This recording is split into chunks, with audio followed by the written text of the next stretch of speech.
The night Cale Voss rejected her, Lyra Ashford had stood in the center of the pack house, with 300 wolves watching. She remembered the silence most of all, not the gasps, not the whispers that came after, just the silence in the second before he spoke the words that would end everything. I, Cale Voss, reject Lyra Ashford as my mate. 5 years had passed since that night, but Lyra still felt the echo of it sometimes, like a bruise that never fully healed.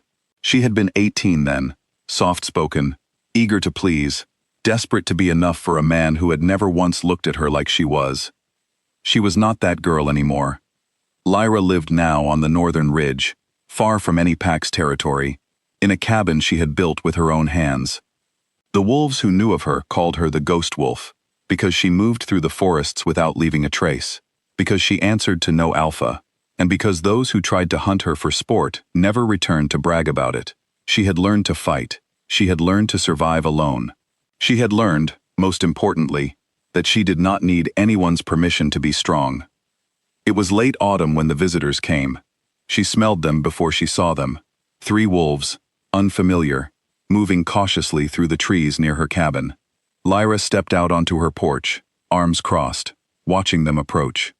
She recognized the crest stitched into their jackets immediately. Blackthorn Pack, Cale's pack. We're not here to cause trouble, the lead wolf said, holding up his hands. He was older, gray at the temples, and something in his posture suggested exhaustion rather than threat. My name is Garrett. I serve as beta to Alpha Cale. We need to speak with you. There's nothing Cale needs from me, Lyra said. You wasted a trip. Please, Garrett's voice cracked slightly. The pack is dying. We need your help. Lyra almost laughed. Almost. But something about the desperation in his eyes made her pause. She had spent 5 years building walls, but she had not stopped caring about the innocent people who might be suffering because of decisions made by men in power. 10 minutes, she said finally. Then you leave. They sat at her small table, and Garrett explained everything. A rival pack, the Ravenswood, had grown bold in recent months, testing Blackthorn's borders, killing scouts, poisoning water sources. Cale's forced political marriage, arranged by the Pack Council after Lyra's rejection, had fallen apart when his mate betrayed him, feeding information to the enemy. Worse, the Pack's connection to Selene, the moon goddess, had grown faint. Rituals that once brought clear guidance now returned only silence. The Pack believes the goddess has abandoned us, Garrett said quietly. Some say it's punishment for what was done to you. Lyra's jaw tightened. That's not my problem. Cale wants to see you, Garrett continued. He asked me to bring you back himself, but he was afraid you'd refuse before he could even speak. I would have. Garrett studied her for a long moment. For what it's worth, I never agreed with what happened that night. Many of us didn't. But the advisors convinced him you would make the pack look weak, that a queen needed to come from strength, not from an unranked family. He was young. He was scared of losing his position. That doesn't make it right. It just makes it human. Lyra said nothing, but something in her chest twisted, an old wound reopening slightly at the edges. He never took another true mate, Garrett added softly, even after the arranged marriage. He said the bond never broke. He still feels you, even now. That's not my problem either, Lyra said, though her voice was quieter than before. 2 days later, Cale came himself. She felt him before she saw him, the way the forest seemed to hold its breath around an alpha's presence. When he stepped into the clearing near her cabin, Lyra almost did not recognize him. The confident, golden boy she remembered had been replaced by someone worn thin, shadows heavy beneath his eyes, shoulders carrying weight that had nothing to do with muscle. Lyra, he said, and her name and his voice still did something to her, some small, traitorous part of her heart still remembering. You shouldn't have come, she said, stepping onto her porch, arms crossed. I know. He took a step closer, stopping when she raised a hand. I know I have no right to ask anything of you. What I did to you was cruel and cowardly, and I have spent 5 years regretting it every single day. Regret doesn't undo humiliation, she said. Regret doesn't give me back the years I spent rebuilding myself from nothing.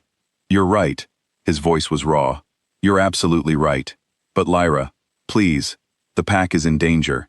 Innocent people, children, elders, They could all suffer because of my mistakes. I'm not asking you to forgive me. I'm asking you to help save people who had nothing to do with what happened between us." Lyra studied him, searching his face for the manipulation she expected to find, the same cold calculation his advisors once used to convince him she wasn't good enough. But she found only exhaustion, only genuine desperation. Still, desperation was not the same as truth. "And if I help," she said slowly, "what then? I return to Blackthorn as what? Your mate? Your queen? Convenient again, now that you have use for me?" Cale flinched. "I want a second chance. I want to make this right, properly this time. I know I don't deserve it, but I'm asking anyway. The moon goddess brought us together for a reason. That bond wasn't a mistake."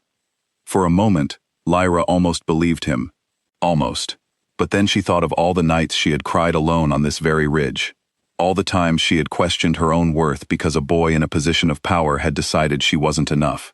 She thought of the years spent proving to herself, and only herself, that she mattered. "You didn't want me when I was just a girl with nothing to offer," she said finally. "You want me now, because I've become someone useful. That's not a second chance, Cale. That's convenience. That's not true. Isn't it?" Her voice rose slightly, steady, despite the anger simmering beneath it. "If your pack wasn't in danger, would you be standing here right now? Would your advisors have sent Garrett to find me? Or would I still be the ghost wolf, forgotten in these woods, exactly the way you all wanted 5 years ago?" Cale had no answer, and his silence told her everything she needed to know. "I'm sorry for what's happening to your pack," Lyra said, her voice softening slightly, though her resolve did not waver. "I mean that. But I owe you nothing, Cale. Not my strength, not my loyalty, and certainly not a second chance you haven't earned." "Lyra, please. You had years to fight for me," she said. "You chose your pride instead. Now live with that choice." She turned and walked back into her cabin, closing the door gently but firmly behind her, leaving Cale standing alone in the clearing, with nothing but the weight of his own regret. That night, the moon rose full and bright over the ridge, and Lyra found herself unable to sleep. She stepped outside, drawn by some instinct she couldn't quite name, and walked deep into the forest until she reached a small clearing where moonlight pooled like silver water on the grass. She had come to this clearing many times over the years, always feeling something significant in its quiet stillness, though she had never understood why until tonight. The air shifted suddenly, growing warm despite the autumn chill, and a soft light began to gather at the clearing's center. Lyra watched, breathless, as the light took shape, resolving into the figure of a woman with silver hair and eyes like liquid starlight. "Lyra Ashford," the woman said, her voice layered with something ancient and vast, like it belonged to more than one moment in time. "You have grown strong." Lyra's knees nearly buckled with the realization of who stood before her. "Selene," she whispered. The goddess smiled gently. "You have questions." "Why now?" Lyra asked. "Why come to me now, after everything?" "I have watched you since the night you were rejected," Selene said. "I watched you break, and I watched you rebuild yourself from those broken pieces into something far stronger than what was taken from you. Tonight, when you refused Cale's offer, you proved something important, not to him, but to yourself." "Proved what?" "That your worth was never tied to being chosen," Selene said. "That you do not need a king's approval to know your own value." Lyra felt tears gathering, unexpected and overwhelming. "I thought the bond meant we were meant to be together." "The bond was never meant to make you dependent on him," Selene explained. "It was meant to awaken something within you, something ancient, that sleeps in only the rarest bloodlines. Rejection, as painful as it was the trial required to break the sleep. Had Cale accepted you that night, you might never have discovered your true strength. You would have become his queen, defined always by his position rather than your own power." "What am I?" Lyra asked softly. "You carry the blood of the lunar sovereigns," Selene said. "Wolves who answer to no alpha, who command respect not through inherited title, but through their own inner strength and connection to the moon itself. This power has not appeared in centuries. I have waited a long time to see it awaken again." Selene raised a hand, and moonlight gathered around her fingers before flowing outward. wrapping around Lyra like a gentle current of silver light. Lyra gasped as warmth spread through her body, as ancient strength settled into her bones, into her very blood. "With this blessing," Selene said, "you will command authority beyond any single pack. No Alpha's order can bind you against your will. No forced bond can claim you. You are sovereign, Lyra Ashford, answerable only to yourself and to the moon." When the light faded, Lyra stood taller, stronger, something powerful humming just beneath her skin. "Use this gift wisely," Selene said, already beginning to fade back into the moonlight. "Power without purpose becomes tyranny. But power guided by the wisdom you've earned through your suffering, that can change everything." Then the goddess was gone, and Lyra stood alone in the clearing, moonlight settling around her shoulders like a cloak she had always been meant to wear. Word spread quickly through wolf territories about the ghost wolf's transformation. Rogue wolves, outcasts, and those disillusioned with pack politics began seeking her out, drawn by whispers of her newfound power and her fierce independence.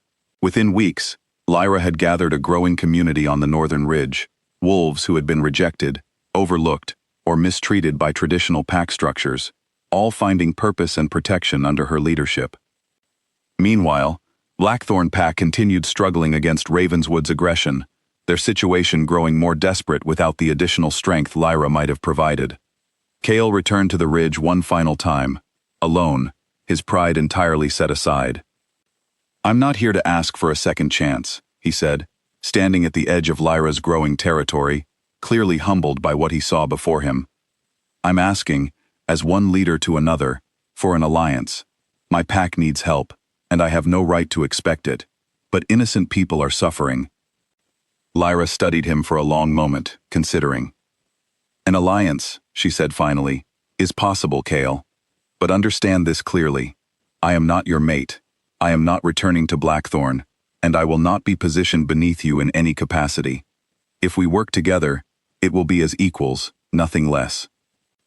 "Understood," Kale said quickly, relief evident in his expression. "And Kale," Lyra added, her voice carrying newfound authority, "never underestimate a woman you once threw away.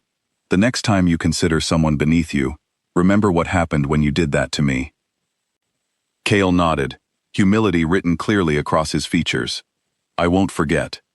As Lyra turned to walk back toward her growing community, she felt the moon's light settle comfortably around her, no longer a reminder of past pain, but a symbol of the strength she had claimed entirely for herself. She had once believed her worth depended on being chosen by someone else. Now she understood that true strength came from choosing herself, again and again, regardless of what anyone else decided about her value. The lunar sovereign walked forward into her future, answerable to no king, bound to no throne, free at last to become whoever she chose to be.